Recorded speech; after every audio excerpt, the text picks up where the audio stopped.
Good afternoon, everyone, and welcome to the Kickin' Show, the official podcast of Kickin the Tires. And we're joined with Seth Eggert over in North Carolina. Is that Catanzareti? I think you might actually be in North Carolina. That looks like your apartment. Yeah. And in honor of Justin Schuoler, who's out on the West Coast in California, I said afternoon instead of evening because we, want to throw it out there. And what is it, like 2 o'clock in the afternoon out there or something, Justin? Yeah, it's 3-hour difference. So yeah, when it's about 9 o'clock over there on the East Coast, we're just waking up over here. So, hey, I heard you guys like to watch NASCAR with cornflakes. We like to watch NASCAR about halfway through because that's when church lets out. So we kind of get the short end of the stick on that front. Well, there you go. Big news in NASCAR this week. If you weren't paying attention, the NASCAR Next Gen or Gen 7, they're officially styled it as Next Gen. But the new cars are out, new Fords, new Chevrolets, new Toyotas. What we'll be racing in 2022. I thought they looked rather cool. We showed you these cars throughout the season at testing, but this was the first time with the actual body styles and the paint schemes and the how they will race, in real action. So it'll be fun to see them on the track. Well, what did you guys think? Seth, I know you were on the call as well as I was. What did you think when everything rolled out and you got to talk to everybody?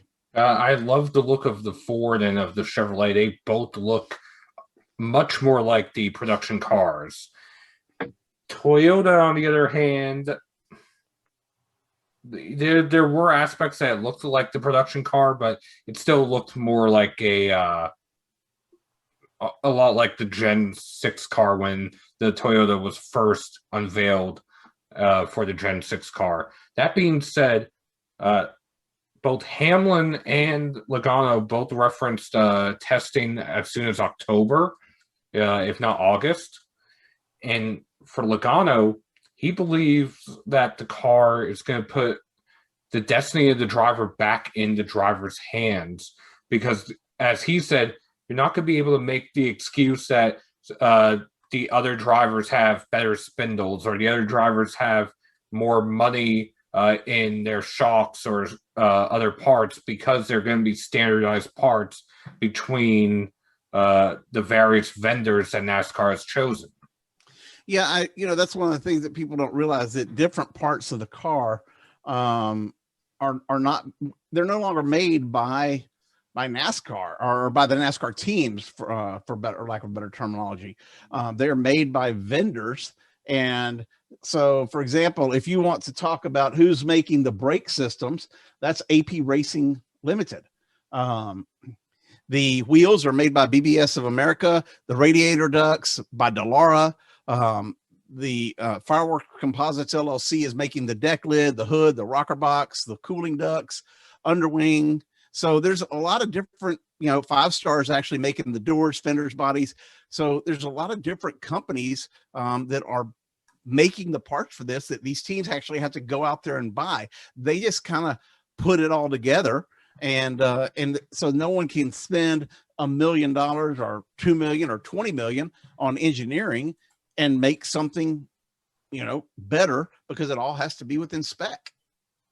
Yeah, and that was one thing I was listening to Denny Hamlin kind of break down a little bit. It was either today or yesterday, and he was talking about, like, he's looking at this as a team owner now, so he's looking at the dollar signs, but he's saying it's not really going to be more expensive to run these cars, but it's going to be more expensive to crash them, which kind of sounded funny at first, but he kind of went into what you were saying, Jerry and Seth, was that they're not manufacturing these parts themselves as a team anymore. They're buying them off the shelf. So wrecking these cars and looking at the restrictor player, the super speedway racing, and what that's going to mean for this type of car. I mean, past year one, it'll be interesting to see how it kind of evolves. But that aspect of it, not making the parts yourself and going kind of outside of the sport itself to get those parts, that's going to be a big change. And I mean, I love the look of the cars. I mean, when they rolled out, nothing really stood out big time. I do agree with Seth. There was something about that Toyota that didn't really catch my eye as much. I don't know if it was just the nose of the car that wasn't quite different from this year, or was the paint scheme that they had. Just I think it had black rims, so that didn't stand. The other car just kind of had brighter colored rims, and I know that Ford was definitely my favorite. Had that long hood, and it just seemed like just a pissed off vehicle that looked like it was going to make a lot of noise when you turn it on. I was happy to see that event yesterday, and it's saddened that we're supposed to see it already, but we have to wait a little bit longer, but it'll be worth the wait. I will say this. I'm looking through the list of fabricators. McLaren is going to make the digital dash. I think they already do that now, but Roush is making the greenhouse. They're also making the brake ducts, the front door crush panels. RCR is making the single wheel nut. Okay. So no more lug nuts. RCR or RCR Manufacturing Solutions will be making the single wheel nut for the new car. So that'll be interesting. Like I said, what we were told with that is, we'll say this. You mentioned the tires. Teams are allowed to have different tire styles and different colors and things that in the races, from my understanding, and that single lug aspect is one of the things that makes that possible. That, and also one of the other things that I've been reading up more today, teams are not going to be able to add or remove tape to the front grille anymore with the next gen car. There's no more track bar for adjustments, although they will still be able to adjust wedge. And there's a new flap with the rear diffuser for when the car spins that would lower to keep air from getting underneath the car. Interesting. I know that the underside of the car is like a solid carbon fiber sheet or some type of basically a flat surface, and there's no more there's no more rough side per se. The old saying is keep the smooth side up and the rough side down. Well, that's they're both smooth apparently. And Kelly Crandall asked that question for Racer magazine, and that was basically what is the safety aspect, and that's what those diffusers are for, is to help the car not get airborne. And we also heard that NASCAR may actually try to slow the cars down some at Daytona and Talladega to keep them from going airborne. That was some stuff that they learned from Joey Logano's crash, earlier this month, or late last month. So lots of issues and focus on safety. Whether it's the roll bars or the diffusers or the greenhouse itself, that's something that that NASCAR really did put a lot of effort into on this car. Yeah, and I like to still see how these race. We've seen a lot of them test one at a time, and I know I've mentioned on a previous episode too, but so like Zach said, the Ford looks absolutely killer, right? And I'm a bow tie guy, but that Ford just looks like it's just gonna, like, when it gets behind, it automatically probably has like a black 3 on the hood, right? And then like Seth said, why would the Ford have a black 3 on the hood? Because it just looks like it's just going to eat you up from behind, and you just better get out of its way. That's a Chevrolet. You can't say that. You're going to get you're going to get all the Dale Senior fans hating you, and then they're going to hate Kickin. They already don't like us. And they already make that mad. A good comparison would have been the Rusty Wallace 2. There you go. Or the Mark Martin 6. Yeah, Rusty Wallace. Pick on him. Intimidating though. Mark Martin never roughed somebody up. Yeah, that's like trying to say, "Oh, watch out, Trevor Bayne's out there." Now you're gonna make all the good people mad. All the people that like, you're gonna get all the God. I'm gonna have to cut you off. I've already pissed off NASCAR this week. Come on. By the way, just so you know, Earnhardt did drive Ford early in his career. That was actually one of his first cars. A long time ago. It wasn't a number 3. So yeah. So, moving on before Justin gets us banned from the sport. One at a time. Zach, obviously some sad news, and we're going to share some video of you interviewing Eric McClure. But obviously you knew Eric, talked to Eric, interviewed him, and so that was one of a very memorable interview for you. But his passing earlier this week, very sad to hear. He's such a young guy, and after his crash at Talladega, I think it was 12 or 13, he never really made a huge comeback. I mean, yeah, he raced for 3 seasons, I think, but I don't think he ever really got, as we were talking in the pre-show, good finishes. And then he kind of just left the sport. We'd get updates on different things, but what are your thoughts on that? And talk to us about what kind of a person Eric was. Does that change your perspective, being on the owner's side? Does that change your perspective of what you're doing, being a driver? It makes my appreciation for owners greater, like Mark Smith at TriStar and others. The way we've, it makes you look back and understand that, as we represent our sponsors on this side, and so when we have those meetings and those opportunities, and certainly it's different than the late model car we had a few years ago. It certainly changed the way we think about those future conversations that we'll have on this side regarding our Xfinity program. And I know Hal feels the same way. And the first thing I'll remember, I called when I first signed with TriStar going into 2011, I asked Mark, I knew he had been involved in the Cup Series years before, and he said this was an opportunity for him to, they wanted to come back and have fun and try to build something. And that's what Hal and I want to do. But I remember specifically calling Mark about 2 weeks ago and asking him when the fun is supposed to start. And his response was, "You're living it right now." So it's an incredible feat to bring race cars to the track, and team members, and a lot of effort, goes into that. And it's a good reminder that even though we may be TriStar currently may be a 22nd place organization or whatever it is on an average, we're always trying to do better, but it makes you really sit back and appreciate the work that goes into things on this side as well.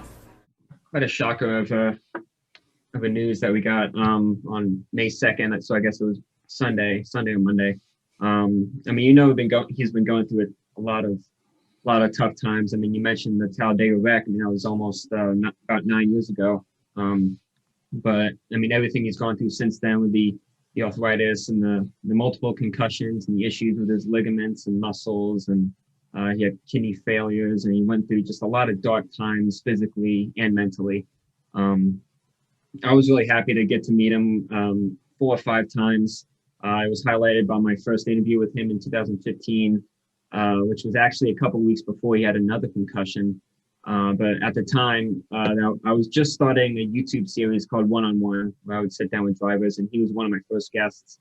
And we sat for, I think it was about 35 minutes and talked, and he was an amazing guy. He was really the first interview where someone kind of really opened up to me in a way that usually drivers wouldn't. They would talk about how their car's running, or me and this crew chief get along well. Hopefully we can keep getting better results. It was just like regular stuff, but with him, we really dove into what he's been through, and he really opened up a part of his life that I really didn't expect. And I got to talk to him the night before his last Xfinity race in 2016. He was getting some dinner at the Budweiser fan zone inside Daytona, and I spoke to him, and we kind of went back to that interview a little bit and talked about that, and just how he was doing at the time. And I asked him if he was going to stay for the Daytona 500, and he's like, "Hell no! Heck no! I'm going to Disney World on Sunday." He loved Disney World, and he loved roller coasters, and that was one of the big things about that 15 interview was he said that with his head injuries, he wasn't able to ride roller coasters with his daughters anymore, and that was a huge blow for him. He loved the goofy ride, and he just loved doing that stuff. And I spoke to him in 2017, I believe, and I found a picture of me with him during that interview at Bristol. He just started his K&N East team, and they were killing it, by the way. Austin Cindric won a couple times, and Chad Fincham won for them. And at one point, they were the winningest team in that series, I think in 2016 or 17. So he was really excited at the time, but he missed racing. And I when we talked there, he's like, man, I really want to get back behind the wheel, but I don't think I can, but I really want to. And he wasn't able to. And so just to get to know somebody, a little bit more than most drivers, that it made this week, a lot tougher. And he had a big family too. I mean, a lot of uncles, a lot of daughters. Of course, he had 7, which is just incredible. And it just broke my heart to see him go through those tough times, and times that hopefully I never understand fully. But thankfully to his, just how nice of a person he was able to open up to just a random 19-year-old at the time who talked to him at Watkins Glen, and give me his time. Just made me really appreciate the type of person he was. And I wish he was able to be around more. And I still can't believe he's gone. It's shocking. I've been watching that interview over a few times, and it's just a weird feeling. So yeah, it's been a sad week for sure. Yeah, obviously sad news. Hate to hear that. And he was special to the sport. And I think I was at the crash when he was at Talladega. Only met him a couple of times. Didn't know him obviously near what you did, but he definitely will be remembered in the sport. In other news, you've got other stuff. We've got other events happening this week, or a few weeks. Got this weekend's Darlington coming up. That's kind of with us going back to racing. This is the first weekend of NASCAR opening up the garage. Then you have stuff with I guess what Dale Jr.'s making an Xfinity. I'm not surprised by Dale Jr. making an Xfinity start, but Dale's making an Xfinity start at Richmond. Yeah, it won't be this weekend. It's quite a few months out, of course, but yeah, Dale's going to be taking a break from the NPC booth to make his annual Xfinity start. He's been doing it every year since he retired from Cup, and for the second time, it's going to be at Richmond in the fall. And man, the last time he ran there in 2018, he was so good. Nearly won the race, but it was a late caution that kind of ruined that. And he said he had just a terrible last restart, which is true. And he fell back to finish 4th, but he led 96 laps. He's a 4-time winner at Richmond in Xfinity, and his very last NASCAR win came there in 2016. I covered that race, and that's when he had those banana mayo sandwiches, if you remember. And he gave those out. Yes, he gave those out in the media center, and I'm like, no, thank you. He's not good at all. But he's freaking chopping them down, and we're like, all right, enjoy your win. But I was there. I didn't eat any. I tried one just because he gave them to us, but I'm like, I didn't care that my sandwich came from Dale Jr. I did not eat it. Sorry, Dale. Love you, man. You were experienced. I wasn't, but it's going to be a really special race for him. As I said, I can't place a better track for him to do that race in, just because of his success, and not a better time either, because this year marks 20th anniversary of the September 11th attacks, and that race, in fact, lands on September 11th. And he's running a beautiful car, that number 8, which has been doing super well this year with multiple drivers. Josh Berry has won already, so it's going to be a hell of a night, and all the fans. Hopefully, there's going to be. Well, for sure, there's going to be a lot of fans who are going to be allowed there. So that's going to be a big deal for them to see Dale race again. Awesome. Well, I know those were your 2 big topics. Stick around. Don't go anywhere, because later on tonight, we're going to have Seth tell everybody who's the number 1 in our media Kickin the Tires picks. I don't know. Honestly, don't know who it is, but I can tell you that it's not who's, who you'd think it would be. And only Seth knows, unless he leaked it without telling me. But he asked me earlier today if I wanted to know, and I said no, save it for the show. So I say we don't do it just yet. I say we do it when we make our Darlington picks. Yeah. When we make our Darlington picks, then you can find out that Justin's not in the lead. Wow. Well, how about this? When we get to Darlington picks, we'll go in order from lowest to highest. Oh, there you go. I like that. Thanks, Cole Custer. You'll have to you'll have to coordinate that, obviously. I ain't picking you ever again. But Seth, you do have some picks on paint schemes. Yes, and I do. This weekend with Darlington, I mentioned that just a few minutes ago. You know, when NASCAR changing up the schedules got me all kinds of confused, because I'm used to this being about Richmond time, and it's Darlington time, and Coda's coming up, and Texas was last week for IndyCar, and it really should have been like last week for Cup, and Texas is going to be Cup in June. Yeah, this whole new schedule has got me completely screwed for where I've been for the past 20 years. Just want to make that official. Well, for the throwbacks, NASCAR moved throwback weekend to the spring, in part to give it its own weekend away from the playoffs, since the starting 500 now opens the playoffs. That being said, there are some beautiful throwbacks this year. From the Cup Series, you have two different John Andretti tributes, one with Eric Jones, one with Quinn Hoff.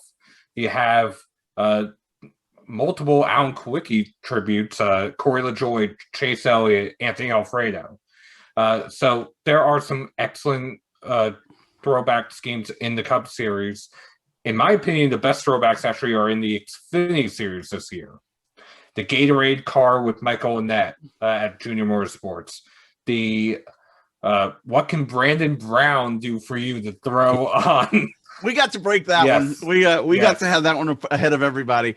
The Brandon Brown was actually my favorite. So of Xfinity's. Yeah, that's one of my favorites. Yeah, Rachel was a huge Dale Jarrett fan back in the day and loved his UPS car and all that stuff. So that was cool. And I love that, like you said, the looking Brandon Brown. He got a little arrow pointing out to be like, oh, let's go in there. And he actually got the attention of UPS, who replied to him on social media. So maybe he can turn that into something. Ooh. Well, they liked my tweet too, so that was cool. But and then in the Truck Series, you have multiple throwbacks that are just awesome. Timmy Hill throwing back to K.R. Jr.'s Ray Best's truck. You have Bailey Curry throwing back to Mike Stefanik's Rookie of the Year truck from 1999. You have also this cross-pollination of drivers from different series thrown back to cars or trucks from different series. Brandon Jones in the Xfinity Series is thrown back to Todd Bodine's championship-winning truck from 2006. In the Truck Series, you have Jordan Anderson thrown back to Mark Martin's Cup car, the first car that Larry Mack, his future father-in-law, crew chiefed. Okay. But I can tell you this: there's one car that will never be throwbacked to, and that's the Kickin the Tires car from iRacing. From the because if you've seen my iRacing cars, ain't nobody wants to race my ugly paint schemes. Just saying. so you don't ever have to worry about an iRacing throwback for with somebody using Kickin the Tires. I just don't see it. But man, there's some really cool ones. Well, maybe you don't want to get parked after 12 laps. Well, that's the driver, not the car. I have been parked for my driving, and I think I've been parked for the message that was on the hood too. Oh, is it one of your other trillions of domains? Oh no, but it was pretty direct. So. Why don't you list a couple of his domains, Justin? Moving on. Yeah, so if we do get fired from NASCAR, we're just going to fire everything up on kickingtheass.com. There you go. There you go. We don't have that one. It's too expensive. But we've got kicking a lot of stuff. Do we literally have kickingalotostuff.com? Give me 5 minutes. Hold on. Oh my gosh. You don't realize I have an app on my phone. It takes me less than a minute to buy a domain. I have a problem. And this guy, he doesn't have a problem. He's figured it out. He's got like hundreds of these domains, and they're all just random little things. And I'm almost surprised. I sell them. We were trying, or before we started recording the show, we were trying to see if Buschy McBusch Race 400.com was available, and someone had already picked it up, because we all know Jerry would have totally done something with that and made a parody out of it or something. Yes, I would have. But it's for $30,000. You can buy that. God. But you can buy some of my domains for a lot cheaper. They're listed. A lot of my domains are listed for sale. Not kickingthetires.net. That's not for sale. For enough money, everything's for sale. Just saying. $1 million, guys. It was fun. So pick $1 million, not 500,000. Yeah. I probably have 500,000 invested so far over the past 20 years. Yeah, that's a lot. Nice to know we have a price tag on our. Hey, on our we can heads. always rename it, trademark it, and have a new brand. I have never met anything yet that I can't put a logo on. I got stickers. I got pins. I got new masks. We're going to have to take, like, when y'all are talking, I'm going to have to get up in a second. I'm going to have to go get the new mask because we're selling them on the website. And it's your responsibility to get the store working so that people can buy them. There you go. All right. Well, Yours being Justin's. yeah, no, I got that. Just know that masks are optional on Zoom calls. We're all in our own home. That up there.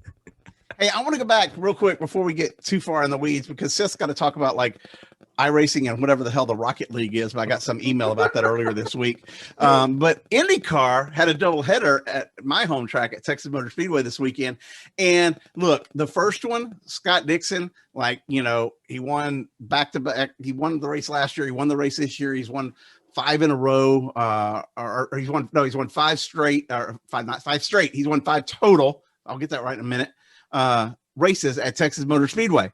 It looked like he might win again on the doubleheader on Sunday because he did so well, but they screwed it up from the start, literally on Sunday with a massive crash. If you go to kickinthetires.net, you can see the carnage of all the cars that were upside down, sideways, and Connor Daly.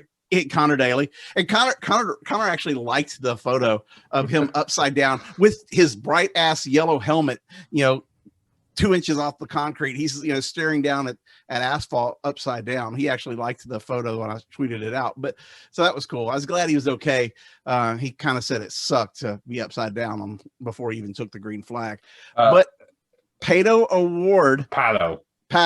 Yeah, I keep saying it wrong. A Mexican guy who lived in San Antonio who has an Irish name. Okay. Pato Award wins the race on Sunday. And that qualifies him, thanks to Zach Brown from F1. That gets him an F1 test. So Pato is gonna go and test for Zach Brown in an F1 car. So that's cool. And just going back to Connor Daly crossing the line upside down to take the green. You know, I'm the one with the obscure facts. He's actually the first driver in IndyCar history to take the green flag upside down. There you go. You mean like past the start finish line? To start a race. Well, I know that's happened before. I know, like Dan Weldon. But to cross the line. Across the line. Yeah. They wrecked coming to the green. He literally took the green upside down. Was he sponsored by like Stranger Things or like some other like TV? I think he was show where it's sponsored got by some- NTT Data. Yeah, NTD. I think it's a blue car. NDT Data. Yeah, NTD. Yeah. So, but go look at the photos because Zach, you're a photographer. You'll appreciate this, dude. I was on it. Wait, I was going to ask you if you were. I was on it. Like, so they're coming, and I'm taking the green flag photo, but I shoot with both eyes open. So I catch the wreck out of the corner of my eye. And I just pan back. I'm just like doing this with the shutter, 30 frames a second on that mirrorless camera, and I've got my shutter speed at 4,000, my ISO, it's real bright and sunny. I got my ISO set at 400, and my aperture was about 7.1, I believe, and everything was crisp, sharp, boom, and I'm proud of myself because I would have missed the hell out of that any other time. If it had been dark, we wouldn't have gotten it. You mentioned Buschy Award, that Zach Brown did that thing. I know because he has a Formula One team, of course, with McLaren. If Daniel Ricciardo, Zach said to Daniel, if he gets a podium, I believe this year from McLaren, which definitely isn't out of the possibility. His teammates doing incredible. If he gets a podium, I think he'll test. What was it, Dale Senior's? Cars. Yeah, one of Dale Earnhardt Senior's Wrangler cars from the 80s. Yeah, he owns a bunch of cars. Yeah, he's a huge Senior fan, so that lit his face up, and hopefully Patricio gets to do F1 tests, and Daniel can be behind the wheel of the stock car. Well, hold up 1 second. I will be right back, guys. I'm going to get something. All right. Well, while Jared Y'all does can that, talk and, do whatever. that works. Well, we'll let Jerry go ahead and do that. But Seth, we had some iRacing this weekend with the eNASCAR Pro Invitational Series on a Wednesday night with FS1. So let's just talk about that first. Yeah, the Pro Invitational, they actually utilized the next-gen car. The next-gen car is actually available on iRacing right now to buy. They're $11.95 each manufacturer. You have to buy separately. And iRacing, for a limited time, is doing a special offer for new members. If you buy iRacing, you can get that next-gen car and iRacing for a year for $20. Whoa, what's it originally? A full year is $120, and each car is $11.95 each normally. Wow, so that's like 85% off right there. Yes. And like I said, I know it's a limited time, but I don't know exactly how limited time it is. But anyway, the Pro Invitational started off with Dale Jr. running a Wrangler throwback, funny enough, getting the pole. Lap 1, turn 1, Matt DiBenedetto gets wrecked. Lap 2, turn 1, lap 1, turn 2, Denny Hamlin, Kyle Busch, and Anthony Alfredo wreck. It was not a good night for Denny Hamlin. 12 laps in, he had used both of his resets and had a destroyed car again. Did his daughter just come turn the TV off at that point? No, but Kurt Busch decided not to brake in turn 3 when Denny had spun. Oh, so he just drilled him. Yeah. Awesome stuff. But it was a good race. Dale Jr. led the first half or so of the race. Then William Byron took over. Byron and Timmy Hill battled back and forth. The final restarts, Timmy Hill stayed out on old tires. Chase Briscoe took 2 tires. Everybody else took 4, except Keselowski. Turn 1, Briscoe spun. Keselowski spun, both on their 2 tires. And I actually had to go back and watch the replay slowly to figure out who got through the wreck without damage.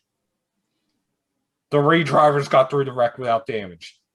Timmy Hill, Dale Jr., and Eric Jones. It was rigged if Dale Jr. got through there. Well, Bubba Wallace almost got through there, and then he got hooked by Anthony Alfredo. Oh, okay. But basically everybody was involved in the wreck.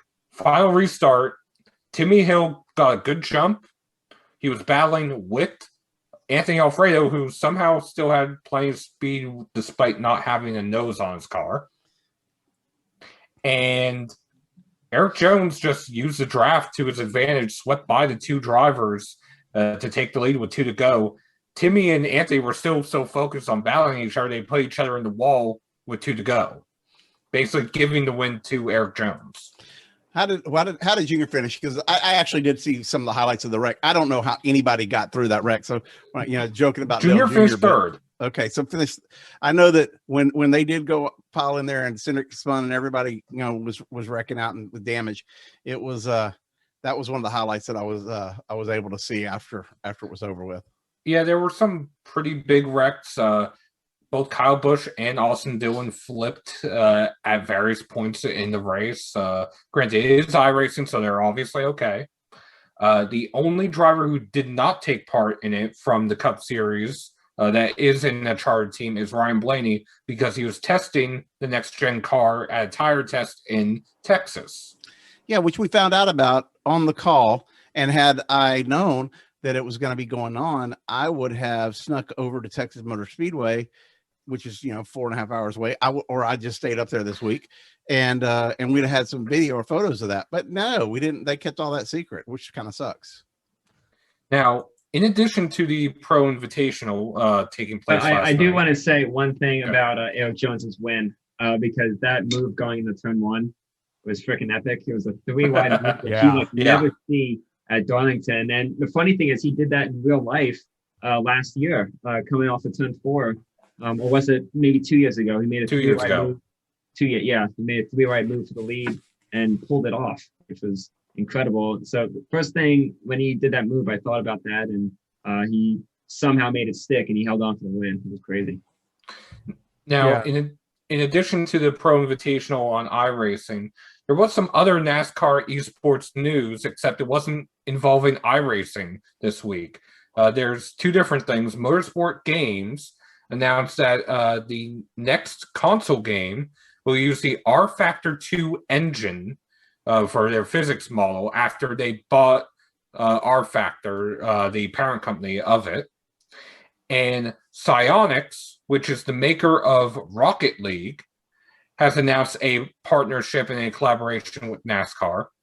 A NASCAR 2021 fan pack is available on Rocket League right now for 2,000 credits, and it features 12 cars, 9 teams: Ryan Newman, Eric Almirola, Logano, Kurt Busch, Kyle Busch, Bubba Wallace, Chase Elliott, Eric Jones, and Austin Dillon are all featured, plus a Sunoco car, a Goodyear car, and a NASCAR car, which this is actually pretty big because Rocket League, which is big in the esports circles, there are esports competitions, there's different teams.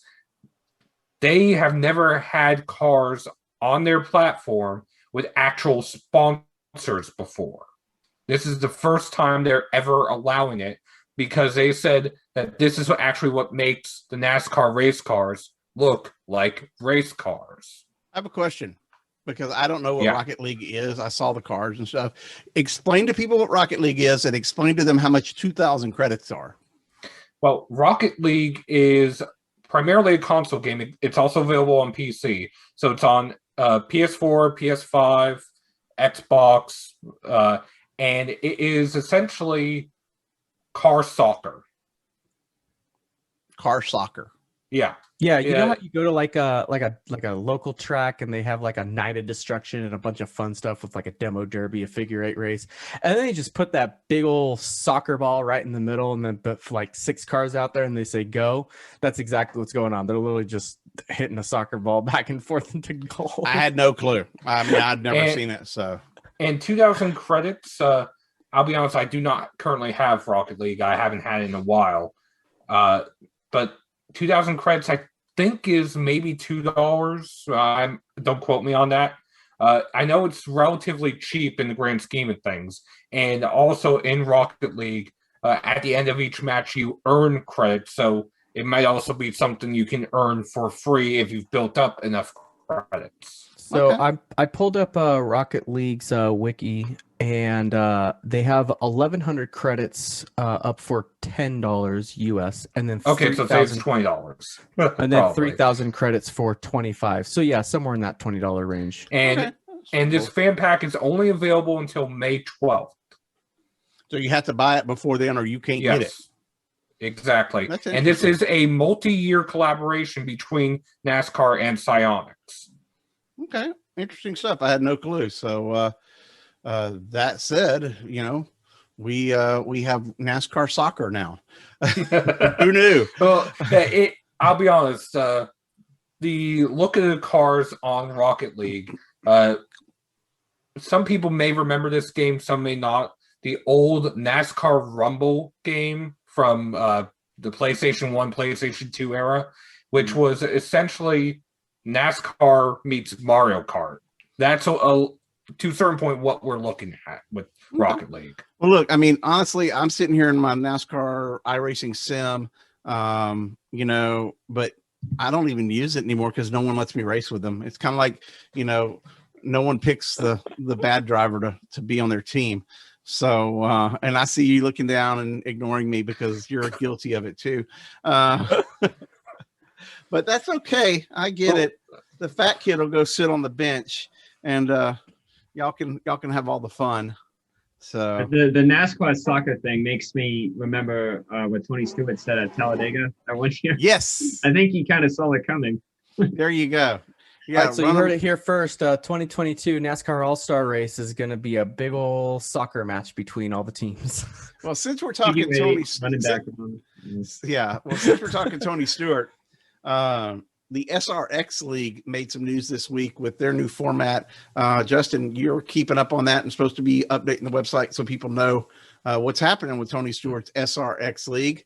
Tell me what's happening. I actually read the press release, I already know, but tell everybody else what's going on. Yeah, so like you said, Tony Stewart, Ray Evernham, all the crew over at SRX finally released the race formats and the point structure for their new SRX series, which is going to be heading off in their first round next month. For the races, it's going to have 2 heat races. They're going to be timed 15-minute heat races, so 15 plus 1 lap. So once that clock reaches 0, white flag's going to be waved, and then everyone goes around one more lap. And that's the end of the heat race. For the main event, it's 100 laps, except for Slinger Speedway being a quarter mile. They're going to run 150 laps in that main event. The heat 1 is just going to be lined up by random draw. And the heat 2 is going to be an inversion of the first heat race. So first place starts last place starts first, and then they go off on the second heat race. And then the main event is going to be lined up based on how you finished in heat 2. I thought that caught me off a little off guard. I thought they were going to do something where an average finish of both heat 1 and heat 2, especially since you're inverting the field like that. That's what a lot of national series do. The club races typically just do the finish results of heat 2. So that was a little interesting, but either way, it's going to be really entertaining. And then they're kind of doing something a little with what NASCAR does with overtime, basically unlimited attempts at a green-white checkered to avoid finishing the races under yellow. So that will be interesting. That'll be a lot of fun to see, especially since these cars are built more as road racing cars instead of dirt racing car, or instead of oval asphalt racing cars. According to Ray Evernham, apparently they're pretty good dirt racing cars also, but it'll be interesting to see what they do. Of course they're good. Oh, they're great. Tony Stewart designed them. Oh, no, that's what I'm saying. It's going to be a challenge for these guys, especially for those who have been racing on oval, like, Bobby Labonte and Michael Waltrip, who've grown up in NASCAR and raced on tons of ovals. It's going to be really cool to see that challenge meet up with them with these cars. So they also announced the point structure for the season. So each heat race is going to award points as well as the main event. So very similar to how NASCAR stage racing goes. But the heat races, the winner is going to get 12 points, second place 11 points, and then 1 point less as each position goes down until you get to 12th place, getting just that one and final point. And then the mains are almost essentially double of that, except that the race winner gets 1 extra point. So the winner is going to end up with 25 points, and then second is going to get 22, third is going to get 20, and then each position down is going to be 2 points less, down until 12th position, which just gets those 2 points. So there you have it. Tony Stewart shaking things up with his SRX series. Going to come, I guess it comes out like in June. It'll be on CBS Sports or CBS Major Network, actually, CBS Major Network, and I'm sure you can catch it on the internet at their website and their streaming service as well. Probably after the it's televised, but and you also can catch it on kickinthetires.net too. You can read it there. You can definitely read about it, but I can't get Tony to give me the rights to to actually view it or to show it. That would be cool. Hey, we'll Tony, just embed YouTube videos. Yeah, can we just embed all your stuff? And no, he told me no. So I don't have a big enough checkbook. This is about money, man. You got this is some serious business. He started a new league and is competing on Saturday nights against NASCAR. Yeah, it'll be interesting to see the ratings on that. So, but I'm looking forward to it. You got a lot of drivers that a lot of people miss, and a lot of people who still are hungry at driving. Like the one photo that leaked where Greg Biffle was in the background. He came out of nowhere all of a sudden and hopped into one of Kyle Busch's trucks and took a little bonus check home. So, what about Supercross? We got 2-wheel action this week, or they're done? Didn't they? Is it this week's the last week? No, Last week. this past weekend was the finale, so it was the second race at Salt Lake City, and well, for all three series, the champion was pretty much declared. Just you really needed to have something majorly drastic to happen if anything were to change in the championship there. But the 250 East champion being Colt Nichols and the 250 West champion being Justin Cooper, those two getting the champions in the 250 classes, and then your 450 champion. It's the first time in a while where we've had a two-time or multi-time champion in the 450 division after Ryan Villapoto and Ryan Dungey retired. Chad Reed retiring last year, although he's only won one 450 championship, but he has multiple in the 250 class. But Cooper Webb getting it done with KTM, so holding off Ken Roxon. Like I said, Ken Roxon really dominating the first half of the season, but Cooper Webb just figuring things out and really dialing it up an extra level and just absolutely obliterating the field for the second half, getting 8 wins out of 17 rounds in the season.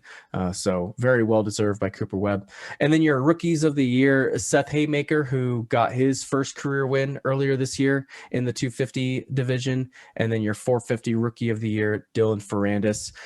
There's a couple articles on those up on Kickin the Tires, especially with Dylan Ferrandis, because really wanted to showcase the rookies. I know him and Chase Sexton really impressed a lot of people, getting a few podiums. Chase Sexton leading a couple main events, almost getting a couple wins until a couple mistakes, but that's why they call them rookie mistakes. And two, it would have been interesting to see how the two would have gone heads up had Chase been healthy all year, but missing a few rounds kind of dumped him down in the points a little bit. But still, those two are going to be the future of that 450 class if they stay healthy. And I know they made both their teams really proud. So thank you for that wrap up there. I have a question for you, Justin. Mm-hmm. Hold on. Oh boy. Well, while Jerry's doing this, Are you real tired quick, of wearing inferior masks for COVID protection in California?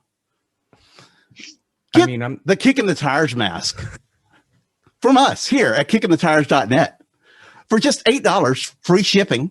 We'll send you a Kickin the Tires mask, 3-ply cloth mask, easy breathable, great loops on the side with the Kickin the Tires logo.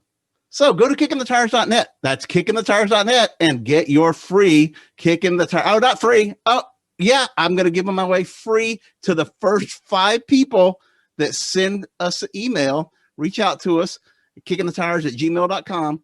First 5 people, I'll screenshot it. After that, it's $8, no shipping. You can get it at kickinthetires.net. And this is your job to make sure that they get up there and we can sell these and hopefully pay for them, because I, didn't get as good a deal as I thought I was going to get. All right, pick up your headset, Jerry. I can't hear you. What? He said, pick up your headset. Someone's gonna be out there and they're gonna make 5 different emails and get all 5 of them. I'm giving away free ones to the first 5 people. 1 free mask to the first 5 people. Free shipping. $8 on the website. Look, NASCAR's making us wear these things at the track. You might as well represent the best, NASCAR media outlet on the tour. Why not? I was going to say, you don't have to have NASCAR making you. You just got to be in New York or California and you got to wear it. Well, I'll send you one. Don't worry. Everybody on the staff will get one. So that leaves about 40 for us to sell. Boom. All right. So you got it. Well, aren't you giving away 5? So you got 35 to sell? No, I'll leave after y'all. I'll have 40. Gotcha. Well, there you go. But I can always order more. Do what? I think I have one already. No, these are new. These are the new and improved Kickin the Tires masks. Yeah, Zach, get with the program, man. What are you talking about? Anyway, How different can they be? The mask. A bold white Kickin the Tires logo on a black heavy background. This mask is tenfold better than the other Kickin the Tires masks that we had last year at this time. The only way that could be better is if you got that really awesome Buschy McBusch 400 logo and just slapped it on the other side. And I don't have 40 grand. Set. I don't have 40 grand.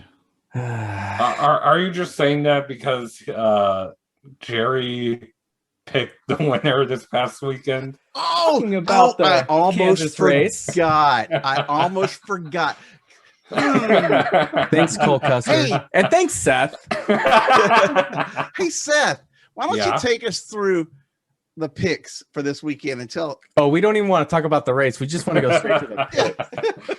Okay, well, we're going to start off with Christian, who sent me his picks because he has the fewest points out of us that have made picks so far. Okay. Christian with And 320. just a real quick, like for everyone that's out there, like this, we kind of started this halfway through the season, and then we got some of the other staff involved in it. So just know points are going to be kind of shooken up here a little bit. But when it comes to the playoffs, we're resetting everybody, and we're doing a 10 race shootout. So this is all just for fun here. But yeah. So what I did to at least make it somewhat competitive, if the staff had not made picks for a certain weekend, I gave them 10th place points. So whoever finished 10th, whatever amount of points they earned, that's what they got that week. Just so that way it's at least competitive. Sure. In a fun way. You can earn more points by not picking a driver than picking one. Yes, you can. Like Cole Custer. For Talladega, I'm just going to not pick somebody. That's a good idea, except for, Hey, Zach, who are you going to pick? 10th place. Well, except Talladega's in the playoffs. So that's not going to work then. Daytona. Anyway, Christian picked Kyle Busch for this weekend for the Cup Series. Now, mind you, I'm only doing these picks for the Cup Series this year just because we did this so late and we're all having a little bit of fun with it. For the Xfinity Series, he picked Ty Gibbs. For the Truck Series, he picked Derek Kraus. And he also made a pick for ARCA East. He picked Mason Diaz. Wait, these are Darlington picks? The first three are Darlington. Oh, okay. ARCA East is at Nashville. And he'll be there for that, by the way. Yes. Now, the next person who I need picks from is Jerry. Oh, no. No. I'm supposed to be leading this thing. I own this company. Well, Jerry, what put you so far behind? At Daytona, you earned 1 point. Who do you pick? At Atlanta, you earned 9 points.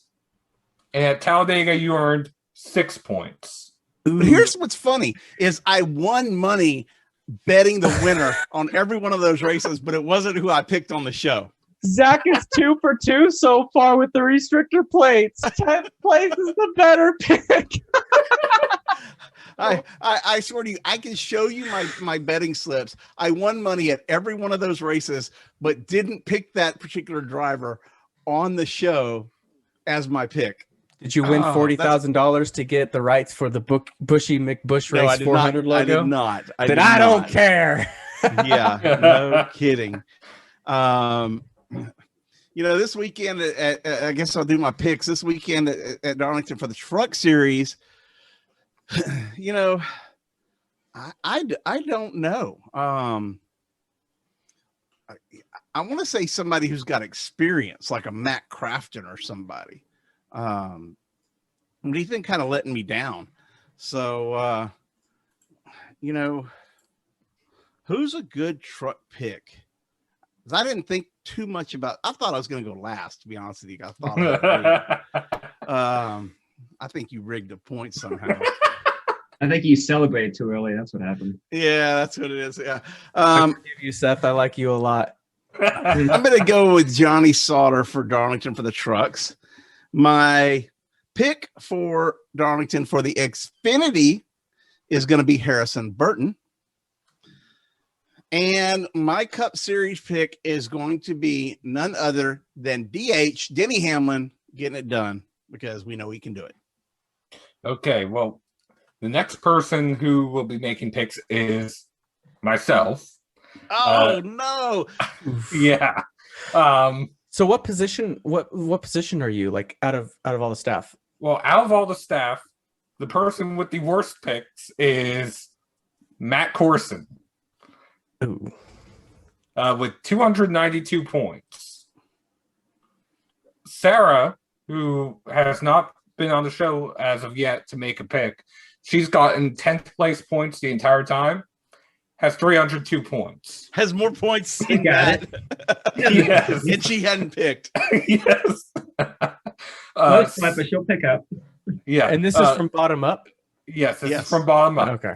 So which means, shut up, you're ahead of me for now. Summer has 309. Christian has 328. Jerry, you have 330. I have 334. Ooh, that's a tight three-way battle there. Now, for trucks, I'm going to pick John Hunter Nemechek. For the Xfinity Series, I'm going to go with Mike Snyder because he won the Homestead. It's a worn-out track. Darlington's a worn-out track. He ran well at the Darlington Xfinity races last year, so I'm going to go with Mike Snyder. For the Cup Series, he almost won 2 of the 3 Darlington races last year. I say he finally breaks through and wins at Darlington. I'm going to go with Chase Elliott. So the next person who needs to make a pick with 352 points in second is Justin. Ooh, all right. Thanks, Cole What Custer. that means. That means Cole Custer's not getting a Christmas card after last. I'm totally kidding about that. All right. Let's see. So trucks, I don't know. See, I want to go with Derek Cross, but he just hasn't really run strong this year so far. So my other pick was actually going to be Todd Gilliland. I think he's going to get a strong run out at Darlington. For Xfinity, did either of y'all pick Gregson yet? Nope. I'll go with Gregson. Noah of us picked him. Wow. And you said our Star Wars jokes last week were bad. Yeah, well, you know. Okay, so I think it was NASCAR Chasm that retweeted it, but there was a good one from last year's May the 4th be with you with one of the tires running away at Kansas, and they put the BB-8 head on the top. Yeah.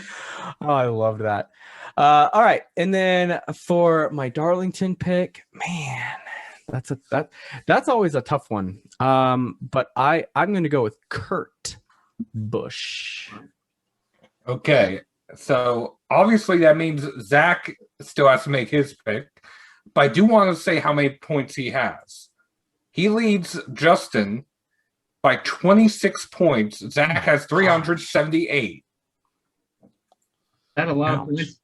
You have 40 more than me. Ouch. 40 something more than I do. Yeah. 48 more than Jerry. So Zach secretly That's almost works a for whole Denny race. Yes. Well, here's why Zach has so many points compared to the rest of us. He has not picked somebody who has DNF'd this season. Okay. That would do it. All right. No DNFs for you so far. Let's keep that going here. And that's just Cup, right? Yeah, that's just Cup. Well, Yeah, because I would be kicking your butt if we were doing Xfinity, because I've nailed several Xfinity drivers, but we won't go there. So I was going to say, next year we'll do all 3 combined. Yeah, let's do that since we're doing it. So trucks, I have Ben Rhodes. I did have John Hunter initially, but let me change that. Ben Rhodes. He won here last year. He's been, I think he's the only repeat winner this year in trucks? No, John Hunter's won. But he did start the year with a couple wins, and I think he's going to have yet another career best season.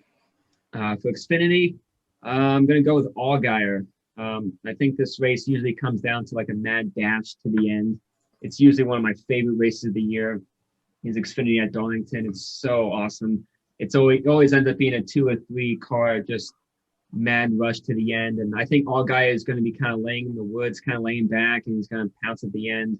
Maybe like a Ty Gibbs, Noah Gragson fight at the end. And I think Allgaier is going to probably do what Brandon Jones did last year when Chastain and Hamlin wrecked in turn 4. He snuck by and won the thing. I think it's going to be Allgaier this time. And then for Cup, I'm going to go with Kevin Harvick. Hasn't been a good year for him so far, but he's finally starting to get a little bit of momentum. It's a great track for him. 10 straight top 10s, 3 wins. He won here twice just last year. And as I said, he finally has a couple good runs behind him, top 5 at Talladega. Almost won Kansas last week, but he just didn't have enough time. Came home second. And just seeing him and Kyle finish 1-2 2 years ago, that would have meant nothing. But this year, it was quite surprising to see them two. So I think with that momentum, I'm going to pick Harvick for Cup and Allgaier and Ben Rhodes for the other two. Well, there's I will say this: you probably study harder than the rest of us on your picks. So I will give you that. That's right. Hey, I'm going to do a real quick recap on Kansas, and that's basically Kyle Busch led 4 times throughout the Kansas race for 20 laps. But the final 10 were the most important for him because he was able to get out front, and he held him off the final 10 laps to take the checkered flag and basically brought his losing streak to an end, secures his spot in the playoffs. It looked like Larson, who had led I think Larson led 132 or 137 laps during the race, was going to win, but he got shuffled back and it just didn't work out. So anybody else see anything in that race that they liked with some of the other drivers? Obviously, you mentioned Harvick. He's had a dismal season up to this point, but how, what were some of the other big stories coming out of Kansas that I might have missed? So I have 2. One is Denny Hamlin just lets another one get away. Obviously, that's probably the biggest thing. I know he's leading the points and all that, but we've seen lots of other seasons where just like that one race gets away from you and it just kills the morale of the team and they just can't recover from it. So that could be the turning point here. And if he can't go the rest of this year without winning a race and loses that regular season championship lead, that's going to be big trouble for him. But the other thing too is this is Kyle Busch's 17th NASCAR Cup Series season where he has had a victory in a row. That is, 17 straight years with a victory. That's insane. That's absolutely insane. And I'm going to add to that. Kyle Busch in NASCAR across all 3 series is undefeated on his birthday. Yeah, he's won twice on his birthday? Yeah, Seth twice in Cup. Seth and weird stats, yes. Twice in Cup, I believe once in Xfinity and once in Truck. That's insane. Yeah. Kyle's just like, every day is my birthday. Every day is my birthday. Exactly. That's what we're going to start doing. What about Larson? I mean, what happened with that? I was going to say, like when Justin mentioned Hamlin taking another one away. I mean, Larson, he's got to win this year. But I mean, you think about the Daytona Roval. You think about Atlanta, of course. I mean, he dominated that race. I mean, he's let a few races slip away. Now Kansas. He definitely has the speed, but I mean, that last restart was so weird with him. That was another thing I wanted to mention. Him and Blaney. I don't know when we started bump drafting in corners on a 1.5 miles. Even on a super speedway, that can be tricky. But yeah, he just sent him in the turn 1, and it was really a shame he did that. Blaney had a good run going, and so did Larson. I mean, maybe they weren't going to win, but I mean, I feel like they were going to power around the outside and get it.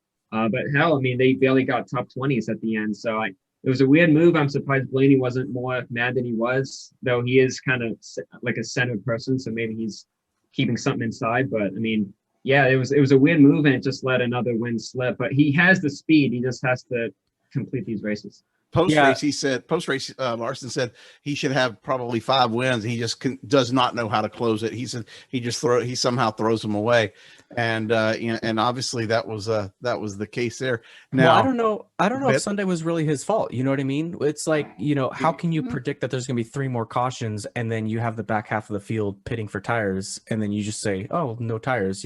You could then say the same thing about Ryan Blaney last year. He let 6 races get away from him, but just circumstances, just rolling the dice, and he rolls snake eyes instead of the lucky 7 kind of thing. So Kyle's hard on himself. Larson's hard on himself when he doesn't win, and when he thinks he dominated. He ends up with a 19th place finish, I believe, and I mean that's crazy. Which was in part because of contact with Blaney on the wall restart. Yeah, and the wall. So, and that's what I mean about throwing another one away. It's just mistakes like that I don't know why they were even made. Oh, and with Kyle Busch winning, 10 different winners. So let me ask you guys to close it out. Is there going to be a race winner this year that will not be going into the playoffs? I don't know, but I have a question. Who picked Kyle Busch? Oh my The God. guy 5th in points. Where are you in points? Oh, there you go. I like that. I like that answer. I think I'm behind. I'm ahead of Christian and behind Seth. So that would put me like 4th. So you're ahead of all the people that like get to pick I'm like maybe twice. I'm the this best of the worst, baby. Well, You're the last one on this call. well, here's the thing. There's only been 3 weeks in which Zach has not made picks. Yeah. Yeah, and I've made picks every week. But seriously though, 14 races left in the regular season. Do you guys think there's going to be a race winner that won't make the playoffs? No, I think everybody will make it. We're fixing to see some people start getting. Everybody's getting the flow. It's happening. It just depends on who gets the flow and who racks up a number of wins, because there are still a handful of drivers that are still looking for their first win this year. Hamlin, Chase Elliott, just to name a few. And depending on who gets on that hot streak and when, because of all the road courses and Daytona coming up as well, we could still have 1 or 2 surprise winners. So that would put us maybe at 14, which 14, 15, that might be pushing it. I don't see us getting to 16 or 17, though. Yeah, I mean, the 3 winningest drivers last year still haven't won this year, which is shocking. And you think, Chase is the only guy with Hendrick who hasn't won.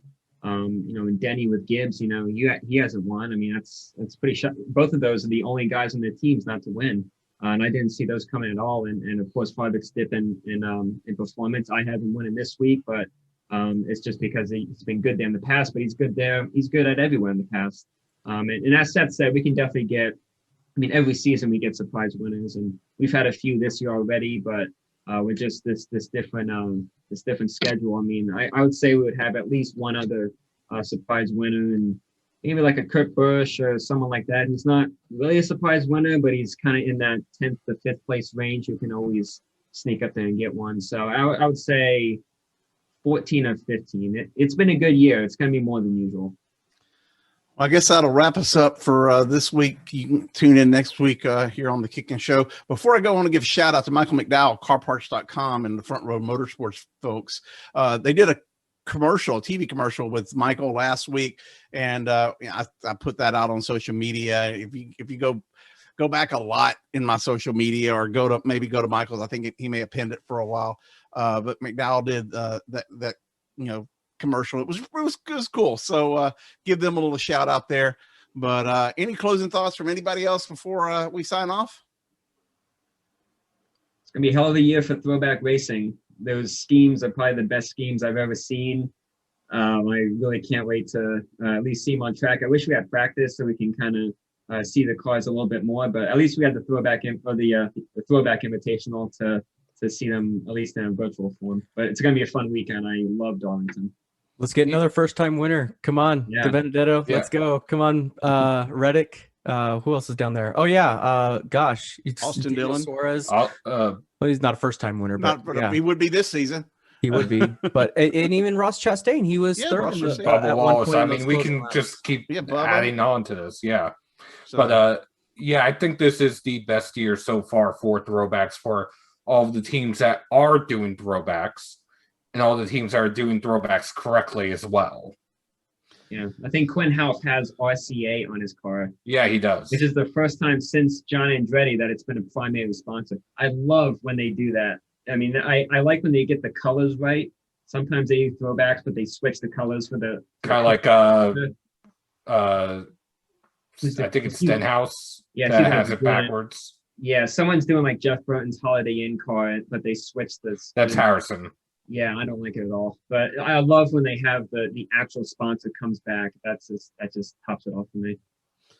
Well, that's it, guys. We'll see you next week as we recap Darlington, prepare for Dover, and then a week later we have COTA. So we'll see you. Enjoy the racing this weekend. Enjoy the throwback. Check out the paint schemes, and follow us at kickinthetires.net. All of our social media channels, you'll see them on the website. Thanks a lot. That's it.